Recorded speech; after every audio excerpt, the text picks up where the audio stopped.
Salut à tous, Kwame Sport. J'espère que vous allez bien, peu importe l'heure et l'endroit où vous regardez cette vidéo.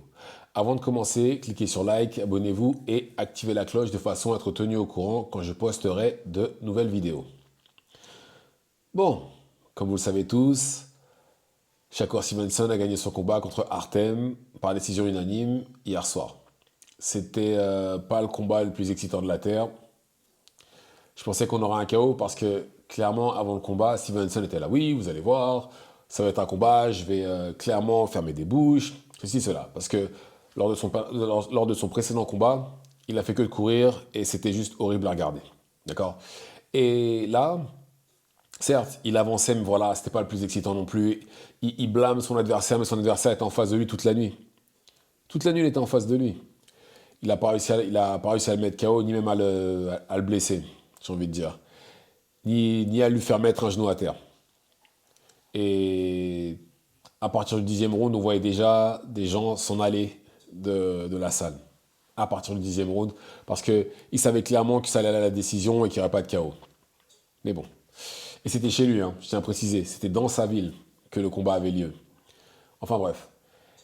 Et je dis tout ça, et là, il est agent libre maintenant, et soit il va signer chez Top Rank, soit il va sûrement aller chez Matchroom. Je pense pas qu'il va aller chez PBC ou chez Flaming Weather. Je pense que ça devrait être chez Matchroom, sachant que ça pourrait lui ouvrir les portes pour les combats en Arabie Saoudite, vu que Eddie Hearn est très proche de Turki Al-Sheikh.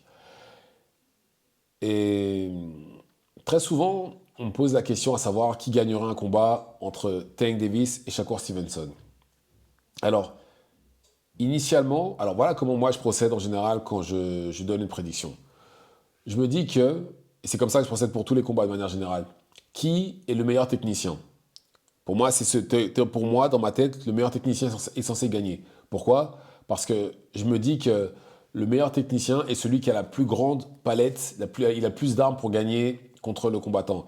Il peut combattre en reculant, il peut combattre en se déplaçant sur les côtés, il peut pot shot, c'est-à-dire envoyer un coup et se déplacer, ou juste contrer. Il a plus, son arsenal technique est beaucoup plus vaste que celui que le puncher. Pourquoi? Parce que le puncher, je vais prendre les extrêmes, mais par exemple, regardez Deontay Wilder. Deontay Wilder, vous lui retirez sa main droite, c'est fini. Vous gagnez le combat. D'ailleurs, c'est ce que Fury a fait, c'est ce que Joseph Parker a fait, et c'est ce que Zeng a fait aussi. Donc, dès l'instant où vous lui retirez sa main droite, c'est fini. Et donc, je me dis, et je pars du principe que le boxeur le plus technique est censé gagner. Mais là, par contre, dans le cas de Stevenson contre Tank, je ne sais pas si ma manière de penser ne fonctionne pas. Pourquoi? Parce que tout simplement, je ne pense pas que... Ouais, non. Je pense pas que Stevenson ait assez de force pour pouvoir maintenir Tank loin de lui, à distance. Je ne pense pas.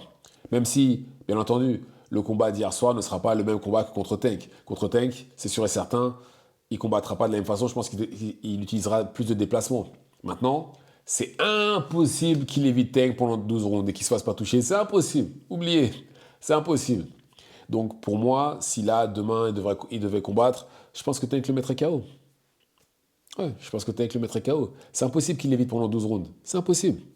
Non seulement ça, et il y a aussi une autre inconnue, c'est qu'on l'a jamais vu prendre une droite clean dans le menton, surtout par un puncher. Et le plus gros puncher dans cette catégorie-là, c'est clairement Tank.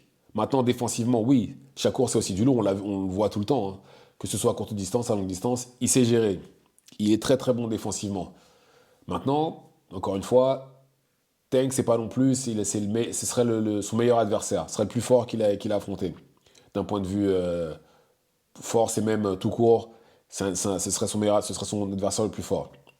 De la même manière que oui, d'un point de vue technique, pour Tank, ce serait sûrement le plus fort technique.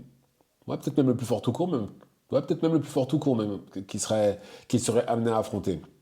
Mais voilà, je pense que le fait que Tank soit bon techniquement, certes pas autant que Stevenson, mais qu'il ait la puissance, je pense que je peux pas dire que ce sera un 50-50 pour moi, plus maintenant. Il n'a pas la force pour maintenir Tank à distance. Non. Donc je pense que, ouais, je pense qu'il le mettrait KO. Après, en combien de temps? Alors, sachant que Tank, en général, il faut 3-4 rounds pour chauffer et après on mettre le turbo. Je pense qu'il mettra ouais, aux alentours de 10 rounds pour le mettre KO. Ouais, aux alentours de 10 rounds. Après, voilà, je pense aussi que que Stevenson lui donnerait beaucoup de problèmes. Après, je dis ça, je peux me tromper aussi, hein, mais je pense qu'il le mettrait KO.